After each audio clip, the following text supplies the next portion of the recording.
futuro da inteligência artificial. O futuro da inteligência artificial, ele não é tão futuro assim, acho que ele já está aqui, né? Então, em alguma medida, né, há 20 anos atrás, a gente já estava sendo impactado pela inteligência artificial quando a gente começou a ter acesso aos primeiros aplicativos de internet, a gente só não sabia. O objetivo do episódio de hoje é a gente discutir o que seria o futuro da inteligência artificial, mas o futuro no sentido de quais os produtos que já estão sendo desenvolvidos hoje, que vão chegar ao mercado consumidor nos próximos anos, e como eles devem ser regulados e como o direito deve olhar para eles. Será que a gente deve regular eles antes deles se tornarem, por assim dizer, públicos? Ou isso eventualmente vai poder até impedir o desenvolvimento econômico, o que pode impactar de uma forma muito negativa países como o Brasil, né, que justamente precisam dar um salto de desenvolvimento econômico para se aproximarem dos países que têm mais capacidade tecnológica hoje em dia. Isso é o que a gente vai discutir hoje e a gente quer a participação de vocês também. E hoje, dando fim à nossa série sobre a inteligência artificial e o direito, a gente vai discutir mais uma vez esses temas com a Andressa Pissutti, que é advogada em São Paulo, no escritório Batista Luz, onde ela é a coordenadora da área de mídia e entretenimento. Além disso, ela tem mestrado na Faculdade de Direito da USP, também na Faculdade de Direito de Harvard, e é professora do IBMEC de Direito Empresarial, além de ser conselheira do CONAR. Andressa, muito obrigado pela sua participação mais uma vez. Obrigada, prazer é meu.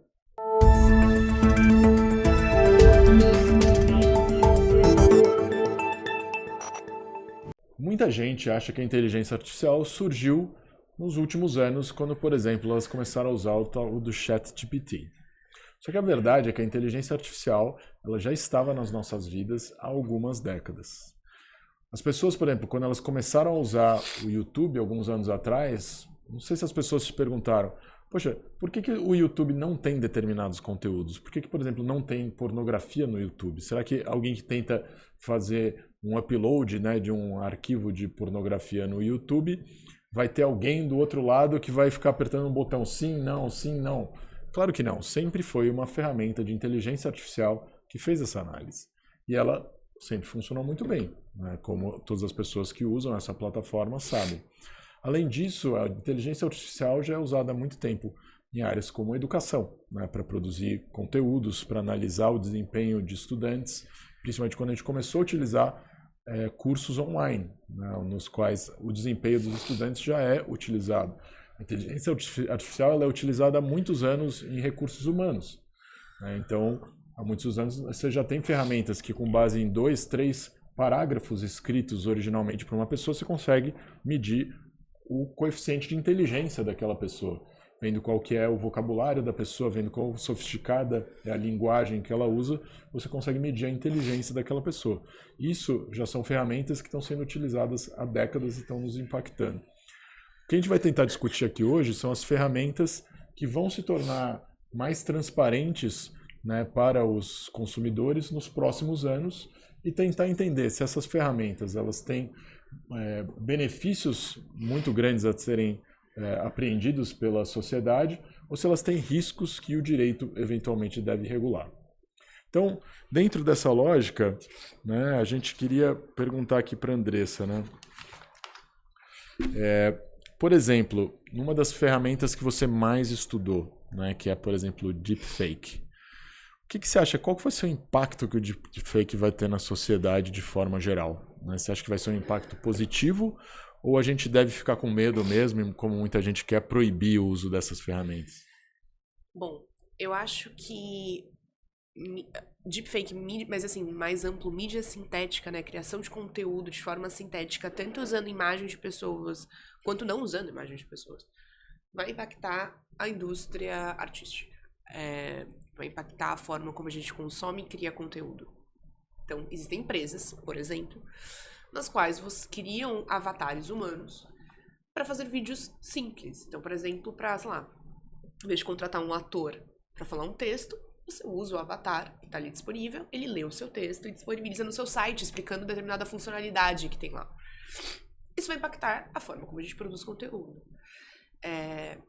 Eu brinco que vai ter uma democratização do CGI. né? Porque se antes a gente precisava gastar milhões para produzir um trechinho da Carrie Fisher lá no Star Wars, agora qualquer pessoa vai conseguir fazer isso com muito mais facilidade. Então eu acho que essa vai ser o grande impacto. Vai impactar muito a classe artística, vai impactar muitos atores. Não é à toa que o Sindicato dos Atores já se movimentou lá nos Estados Unidos para impedir o uso da imagem dos atores para esse fim. Mas é a realidade, é para onde a gente tá indo. Como a gente vem falando nessa série, eu tendo a não ser um tipo de pessoa que demoniza determinadas tecnologias. Eu acho que os problemas vindos de mídia sintética estão ligados a problemas sociais relacionados a outras coisas. Então, a pornografia na mídia sintética, a desinformação na mídia sintética, são problemas que fazem parte. Mas eu tendo a ser otimista num aspecto que é... Quando apareceu a fotografia, isso liberou os pintores de não terem mais que representar a realidade. Eles puderam criar outros tipos de artes plásticas que antes não existiam. E isso foi a devolução das artes plásticas. Eu acho que a gente pode viver algo parecido com o audiovisual. Eu acho que, a partir do momento que é democratizado a possibilidade de criação de outros mundos, a gente vai para lugares que a gente não imagina hoje em dia. Claro que se a gente não pensar em mecanismos sociais para lidar com a desinformação e para lidar com os problemas de gênero, etc., que a gente vem falando, a tecnologia vai gerar muito problema. Mas ambas as coisas podem ser verdadeiras. Sim. E às vezes também permite uma democratização, né? Um maior acesso, como você falou, né? A gente pensa assim, o cinema acabou com o teatro? Exato. Muitas vezes não. Por quê? Porque o teatro sempre foi uma coisa elitizada, né? Acho que quem já foi para Londres, né? E você vai lá e vê o modelo lá do teatro, né, no qual Shakespeare apresentava as suas peças, e você via que ali claramente quem tinha acesso àquilo era uma elite, né, não era a sociedade como um todo. E o teatro nunca foi algo que realmente poderia, né, atender a toda a sociedade, principalmente uma sociedade contemporânea, que ela é industrial. Então o cinema, a televisão, ele acabou permitindo democratização, né, do acesso histórias, né, aos próprios atores e atrizes, e a gente pode imaginar que a inteligência artificial ela também vai permitir, né, que, por exemplo, comércios façam formas de publicidade muito mais eficientes, pequenos comércios façam formas de publicidade muito mais eficientes que no passado só estavam disponíveis para grandes empresas, né? Então fazer um comercial com pessoas talvez se torne algo muito barato. Exato. E você consiga fazer aquele tipo de publicidade para atingir o seu público, mesmo sendo uma pequena empresa. Parar de ter... Eu acho que a gente tem muito medo da democratização da tecnologia. Claro que ela vem com malefícios, mas ela vem com ótimos benefícios, né? Porque esse exemplo que você dá do cinema, ele é muito interessante porque ele gerou a democratização do acesso. Eu entendo que a mídia sintética vai gerar a democratização da criação desse tipo de obra, que é muito caro. Criar audiovisual é muito caro. Então, a democratização da criação é muito importante. De novo, não estou falando que os problemas não são importantes iguais. São. Mas é importante a gente entender que esses problemas já existiam. Não foi a mídia sintética que criou esses problemas. Então, pensar o papel da mídia sintética. Eu tendo a achar que democratização é uma coisa positiva. Esse pensa, por exemplo, ficção científica é algo que só é permitido para os grandes estúdios, né? Então aí você vai pensar, talvez você abra um espaço para cinema de ficção científica. Exato. Indie, né? Ou exatamente. Alternativo, né? Ou ficção científica de low budget, por assim dizer, né? O que não era totalmente disponível viável, alguns anos atrás, né? E um aspecto interessante também é o impacto em outros setores econômicos, né? Um setor que eu estudo bastante é o setor de saúde.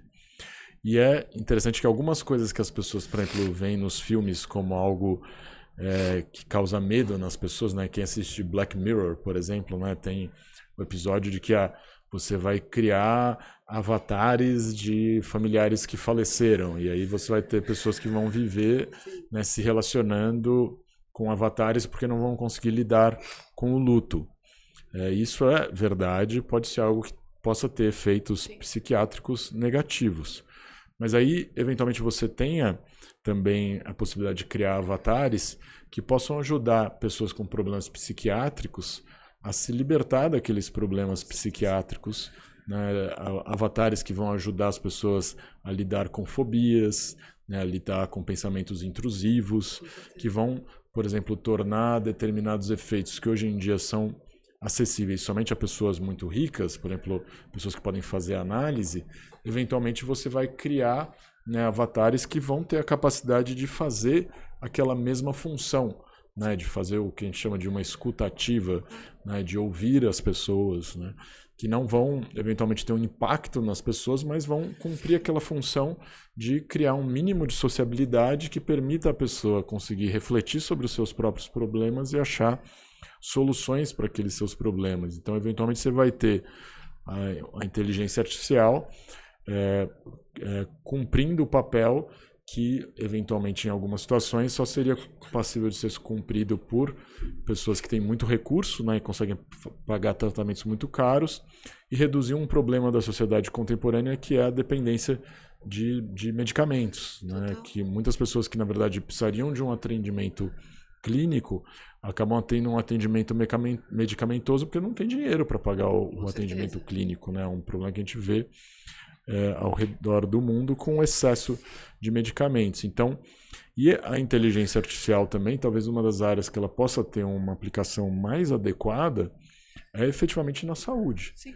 Porque, por exemplo, a capacidade do uso da inteligência artificial para desenvolver medicamentos que sejam capazes de tratar o câncer adaptado ao seu DNA é uma capacidade que o ser humano nunca conseguiria atingir. Então a gente talvez consiga chegar muito perto da cura do câncer, não porque a gente vai desenvolver novos remédios, mas porque a gente vai usar os remédios já existentes de uma forma muito mais eficiente e adaptada ao DNA de cada pessoa. Eu tenho vários pontos para falar sobre isso, que são várias coisas muito interessantes. Primeiro, eu queria dar parabéns pro meu primo, que acabou de virar PhD em Brown. Boa. Estudando exatamente isso. Parabéns, Gabriel, de aniversário dele, inclusive. E exatamente isso. A análise dele é envolver inteligência artificial para descobrir proteínas para cura de câncer, enfim.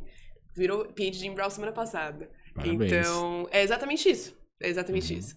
Segunda coisa que eu queria trazer era esse aspecto da saúde. Ele também tá ligado, e saúde mental também tá ligado a dar vozes, a dar pernas, a dar braços para pessoas que não têm. Em que sentido? Um uso muito comum da mídia sintética é você permitir com que pessoas que não têm mais voz, perderam voz por qualquer razão, possam, via mídia sintética, recuperar a voz e poder falar pro mundo. Ou pessoas que não tem mais os movimentos das pernas no mundo de mídia sintética andam. Esse uso da mídia sintética para você pensar a pessoa fora da realidade do corpo dela, que ela exerce digitalmente, esse direito digital, é direito digital mesmo, né? Um direito de exercer e viverem de forma digital, é muito importante estar ligado à saúde mental dessas pessoas. As pessoas que usam mídia sintética para isso falam, me permitiu viver mundos que eu não viveria. Então, acho que tem esse outro lugar também da saúde mental. E o terceiro, a própria uso da inteligência artificial para fins de diagnóstico. Você que treinar em grandes bases de dados e conseguir pegar pontos que o médico não vai conseguir, porque ele nunca vai acessar essa quantidade de milhões de diagnósticos para chegar a um fim. Claro que tem preocupações com proteção de dados relacionadas a isso, mas tem como fazer de uma forma anonimizada. Então, a inteligência artificial na saúde pode ser bastante revolucionária. Eu acho que a gente tem que aprender com experiências similares que a gente já teve no passado, né? A humanidade já descobriu tecnologias no passado extremamente poderosas e, em alguma medida, aprendeu a lidar com essas tecnologias, né? Um exemplo mais extremo, mas que tem uma grande aplicação na saúde, é a descoberta da energia nuclear, né? Hoje em dia, muitas das ferramentas de saúde, de diagnóstico que você mencionou, usam energia nuclear. Só que foi uma energia nuclear que a gente entendeu que ela era muito perigosa, né? A maior cientista do mundo, né? Talvez de todos os tempos, Marie Curie, que descobriu justamente os efeitos da radioatividade, ela acabou falecendo com os efeitos da radioatividade. E a gente foi aprendendo os danos que essa tecnologia podia causar na sociedade e foi regulando ela, controlando, assumindo controle sobre ela, né? E o que a gente está falando aqui a mesma ferramenta de inteligência artificial, ela pode fazer uma coisa muito positiva ou pode fazer uma coisa muito negativa, exatamente a mesma ferramenta. A gente sabe que a inteligência artificial tem uma capacidade de impactar na nossa psicologia muito profunda, né? Porque ela vai entender, né? A gente vai se comunicar com ela, ela vai entender a nossa inteligência, ela vai poder impactar negativamente na nossa inteligência, ou ela vai poder impactar positivamente. Ela pode se tornar uma ferramenta que vai ter um impacto muito positivo na nossa educação, ela vai tornar a nossa educação mais eficiente, né? Então, a gente já sabe hoje em dia que existem ferramentas de inteligência artificial que já estão sendo utilizadas, por exemplo, na educação à distância, que ela fica medindo o movimento do seu olho, da sua íris, e a partir daí ela consegue ver o quanto que você está conseguindo prestar atenção no conteúdo que está sendo transmitido e o quanto que eventualmente você está aprendendo com aquele conteúdo, né? Já existem ferramentas de inteligência artificial que relacionam o seu aprendizado com outros aspectos da sua vida, como o sono. Então ela já consegue medir se você, considerando o número de horas que você estudou num dia, o número de horas que você dormiu, se você dormiu horas suficiente para processar a informação que você tinha com o aprendizado. E aí você, do mesmo jeito que você tem apps, né, de ginástica, você tem apps de aprendizado que vão mudar o seu comportamento ali para você aprender mais. Só que, ao mesmo tempo, a inteligência artificial pode fazer com que a humanidade se torne mais burra, menos inteligente, valorize menos a educação, valorize menos o aprendizado, no sentido que, eventualmente, a gente possa ficar preguiçoso com a inteligência artificial, né? Então, a gente precisa ter também o Estado e a sociedade como um todo se adaptando a isso, né? Será que como é que a gente vai pensar a educação a partir de agora, sabendo que a gente tem esse instrumento muito poderoso e esse risco muito substancial? Como é que a gente vai pensar as políticas de saúde, sabendo que a gente tem esse risco muito grande e a gente tem esse potencial, né, de tornar o atendimento médico para toda a população muito mais barato no futuro? Mas eu gosto muito porque você trouxe exemplo de enfim, né? Começou com conteúdo, educação, saúde e educação. Isso mostra que inteligência artificial é uma pauta setorial. Um erro muito grande é tratar a inteligência artificial como uma pauta generalista. Quando alguém fala pra mim, eu sou especialista em inteligência artificial, então você não é. É o contrário. Se autodenomina especialista em inteligência artificial, você não é especialista em inteligência artificial, porque não tem como. Você pode entender o racional, mas saber tudo, todas as áreas, não tem como. Então, a gente vai precisar pensar setorialmente essa tecnologia para que setorialmente a gente pegue os pontos positivos e os pontos negativos. Senão a gente vai errar. Eu, Andressa, foi o que eu falei em algum outro episódio. Eu sei sobre a parte de conteúdo, de criação, de criatividade, de indústria artística. Saúde, eu não sei. Tem que vir outra pessoa aqui falar sobre saúde. Porque senão a gente vai errar o tempo inteiro. Então, pensar a inteligência artificial setorialmente é essencial, porque o desenvolvimento da tecnologia de forma benéfica, de fato, ocorra. Pensar ela de forma generalista vai levar a gente ao erro. Sim. E até é curioso que as pessoas propõem, né, modelos, como, por exemplo, o modelo de inteligência artificial fundacional, né, os modelos fundacionais, como se eles fossem efetivamente modelos de inteligência artificial que servissem para qualquer coisa, né? Ou, se a gente for pensar nos modelos de base linguística, né, que também, em tese, a ideia que você tem é que eles servem para qualquer coisa, ou seja, você pode usar o ChatGPT para qualquer coisa. Mas a verdade é que ele tem uma função específica, que é lidar com linguagem. Isso faz com que ele tenha uma série de outras limitações, porque ele também está baseado em uma outra linguagem, que é a linguagem da ciência da computação, né? E, ao mesmo tempo, em paralelo, ao redor do mundo, você está tendo o desenvolvimento de vários modelos de inteligência artificial, que são modelos de inteligência artificial para impactar cada uma dessas áreas, né? Porque cada uma dessas áreas tem uma necessidade, tem uma aplicação específica, né? E a ideia de que você realmente vai ter uma inteligência artificial geral, que vai servir para qualquer coisa, ela talvez seja verdade, mas o que a gente sabe é que também essas inteligências artificiais, elas se aplicam dentro do mundo que a gente conhece, né? E o mundo que a gente conhece é um mundo no qual existem países. E esses países estão cada vez mais regulando a sua inteligência artificial, né? Então, essa inteligência artificial, em algum momento, ela vai ser contida. Ela vai ser usada para propósitos específicos. Ela vai ser limitada. Talvez a gente não tenha acesso a ela, né, propriamente as ferramentas da inteligência artificial. E aí que entra essa questão, né, da necessidade da gente desenvolver as nossas próprias tecnologias de inteligência artificial. E aí é uma coisa que a gente já conversou anteriormente, né, mas acho que é importante, agora que a gente está chegando no final da nossa série, tratar, né, porque afinal de contas a gente está no Brasil, que será que a direção que a gente está tomando para a regulação da inteligência artificial, será que ela favorece o desenvolvimento de tecnologias no Brasil, né, que favoreçam a nossa economia e a nossa sociedade, que entendam a nossa realidade, ou não? Né? Porque um problema que a gente pode ter, já que a gente estava falando de saúde, ter o mesmo problema que a gente tem na área de saúde, que a gente não tem uma indústria, a gente não tem uma pesquisa na área de saúde, ou principalmente de farmacêuticos. Então tem muitas doenças que ainda existem no Brasil, que são as chamadas doenças tropicais, as doenças da pobreza, que algumas delas só existem no Brasil e países que estão no mesmo nível de desenvolvimento que a gente. Por quê? Porque em países que não têm essas doenças, as doenças deles eles já resolveram. Né? E eles não investem nas nossas doenças porque, por razões climáticas, eles não estão expostos aos mesmos tipos de doença. Com a inteligência artificial pode ser a mesma coisa, né? A gente pode ser... Não é que a gente vai poder comprar a inteligência artificial que os Estados Unidos vai desenvolver ou a Argentina, não. Eles podem, em um determinado momento, simplesmente falar, não vou vender para você. Né? E a gente fica vivendo num mundo à parte, né? Com um desenvolvimento econômico muito inferior, né? Ao que esses países eventualmente vão atingir. A gente falou isso, né, mais cedo, sobre entender que para a gente desenvolver de fato a inteligência artificial, a gente precisa entender a inteligência artificial, né? A gente não tem como regular o que a gente não entende. Então eu acho que o caminho que a gente precisa desenvolver é como o Estado brasileiro pode entender mais de inteligência artificial, desenvolver a indústria, para daí a gente regular os usos que a gente quer desenvolver.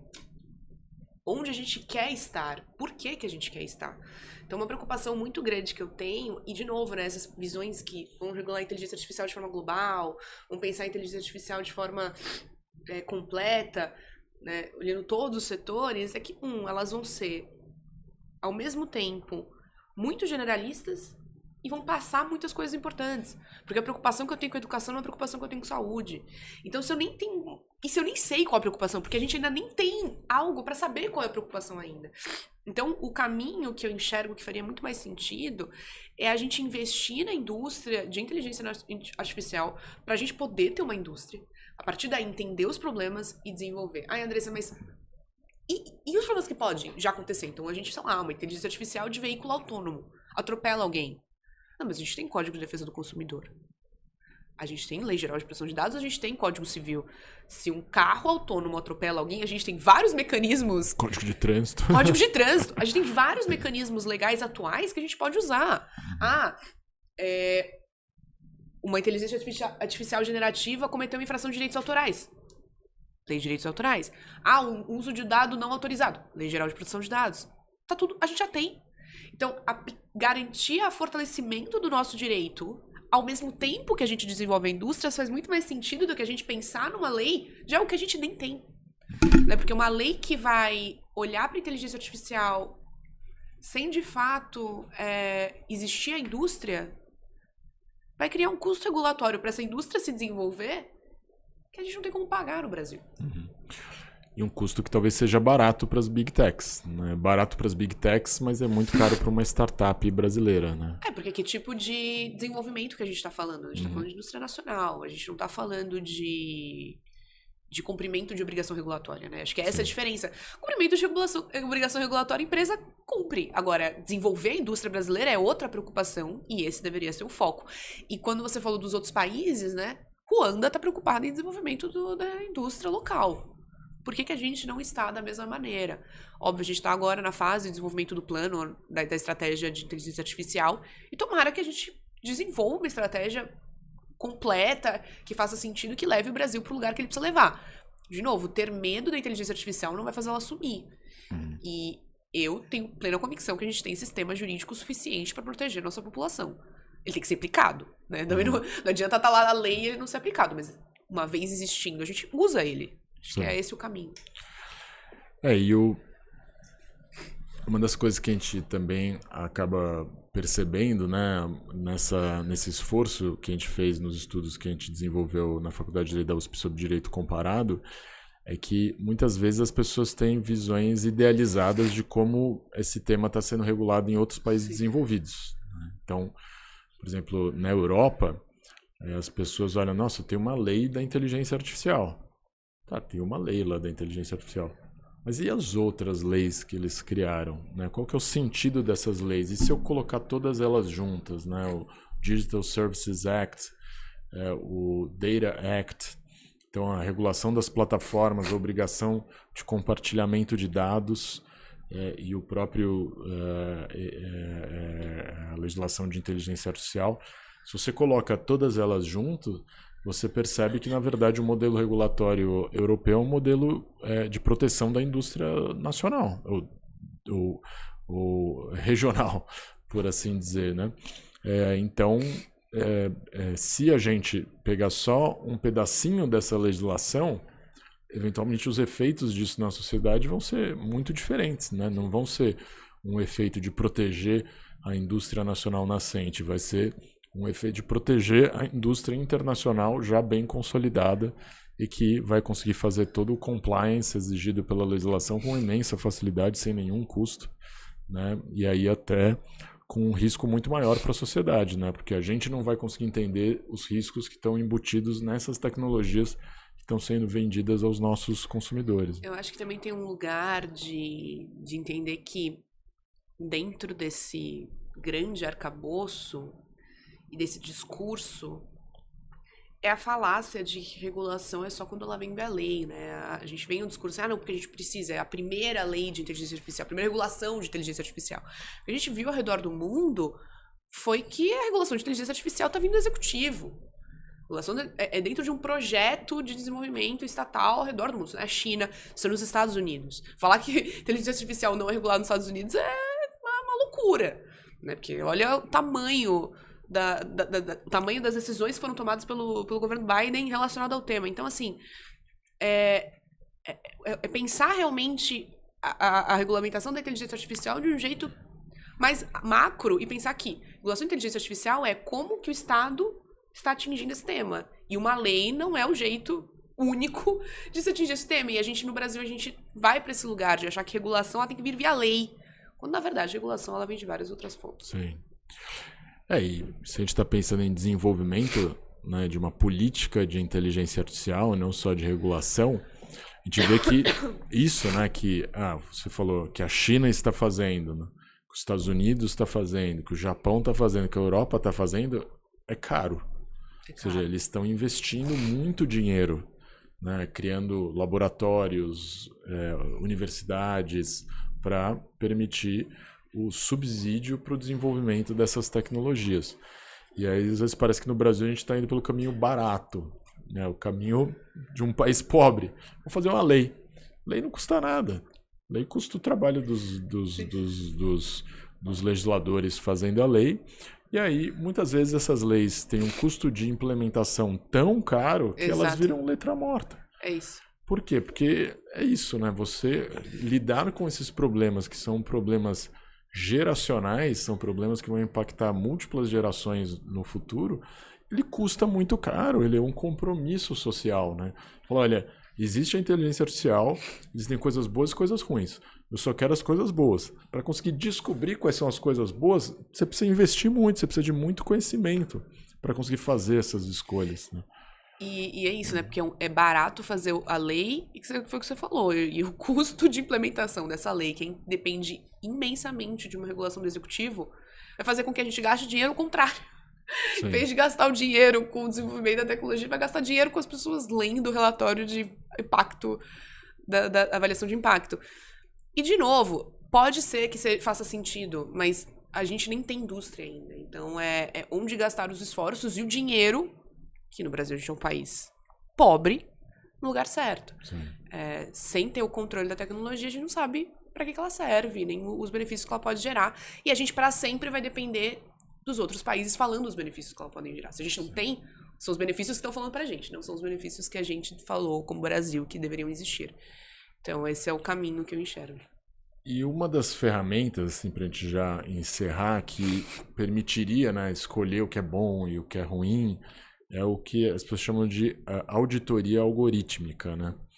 É a mesma coisa que a gente, que é do direito, aprendeu a fazer em relação a fusões e aquisições, por exemplo, a auditoria legal para comprar ou vender uma empresa, você ir lá e realmente auditar um algoritmo para entender se em meio àquela linguagem tem alguma coisa que pode ser danosa para a sociedade e evitar que esse dano seja causado antes de que aquele produto seja levado ao mercado, né?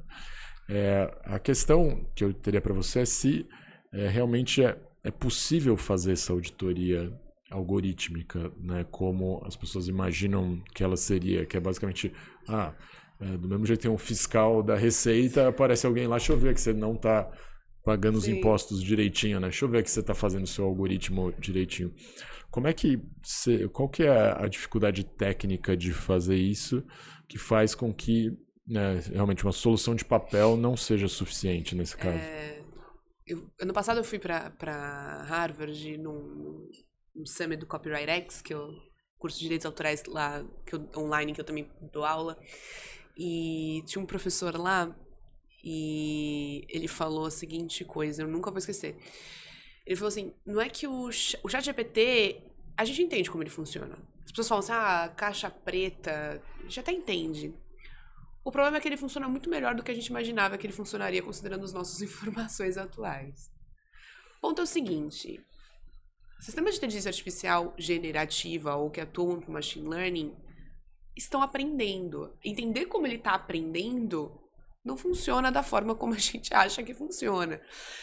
Uma das dificuldades muito reais em relação à regulação de IA generativa, até envolvendo o direito autoral mesmo, é que qualquer um pode testar, usando qualquer IA generativa. Você envia um input, você não tem controle do que vai vir. Né? Você pede uma coisa para qualquer IA generativa, ela vai a partir do sistema de aprendizado, te enviar algo que você não tem como pré-saber que ela vai te enviar. Essa é a premissa.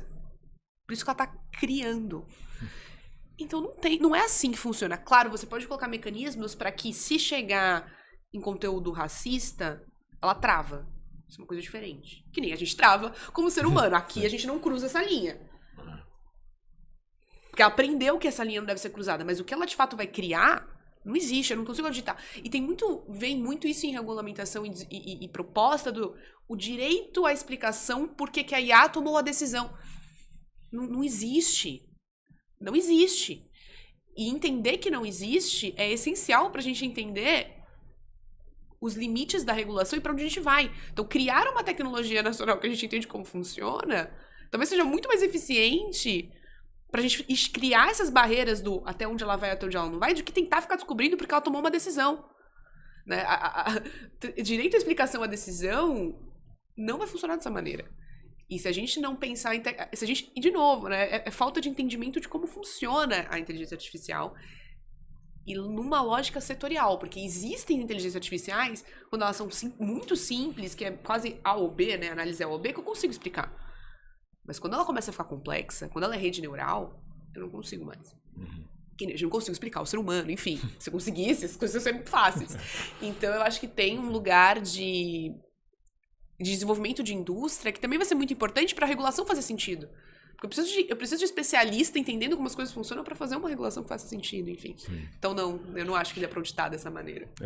Então é isso, né? Você não vai conseguir auditar nada se você não conhecer, né? Se não tiver capacidade técnica para auditar, ou entender o que está acontecendo. Não é com papel. E provavelmente a gente vai ter que ter ferramentas de inteligência artificial para auditar outras ferramentas de inteligência artificial, porque só elas vão ter capacidade de acompanhar, né, o nível de processamento que você tem nessas ferramentas de inteligência artificial, né? E até estava lembrando de um exemplo que a gente tem na realidade, né, que é hoje em dia o mesmo sistema de registro de patentes, né? A gente acredita que tem alguém lá no órgão de patentes que vai entender o que tem naquela patente e vai dizer se tem uma inovação ou não vai ter uma inovação. Não existe essa pessoa, né? Porque você precisa de um nível de conhecimento técnico que muitas vezes só as pessoas dentro da própria indústria conseguem ter. Então, só um concorrente vai ter a capacidade de entender o que está sendo desenvolvido com aquela tecnologia, ou seja, alguém que investe o mesmo tanto em pesquisa e desenvolvimento. Né? Então, sem a pesquisa e desenvolvimento, a gente não tem a capacidade de compreender o que está acontecendo com essas novas tecnologias. E a discussão vai ser se o concorrente olhar a patente do outro e falar, opa, essa patente aqui infringe a minha. E aí a discussão vai ser nessa conversa entre os dois, nessa discussão entre os dois.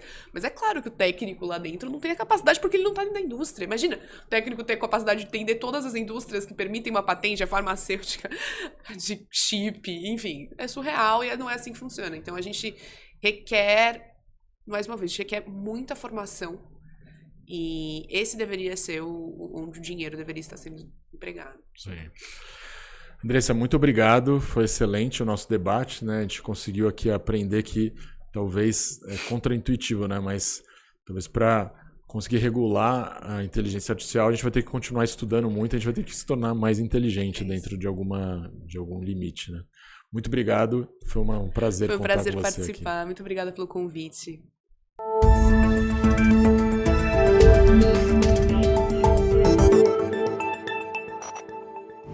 Muito obrigado a todos e a todos que assistiram a mais esse episódio do PG On Air. E se você gostou do conteúdo que a gente trouxe aqui hoje, por favor, deixe o seu like, se inscreva no canal e aperta aqui o sininho também. E também, se você quiser mandar algum comentário, você pode olhar aqui na descrição do vídeo, tem todas as nossas redes sociais, o YouTube, o LinkedIn, o Instagram e o Facebook, e vai ser um prazer poder comentar qualquer coisa que vocês tragam para a gente, novos temas, novas ideias de episódio. Então, esperamos vocês também aqui no PG On Air, no próximo episódio. Até lá!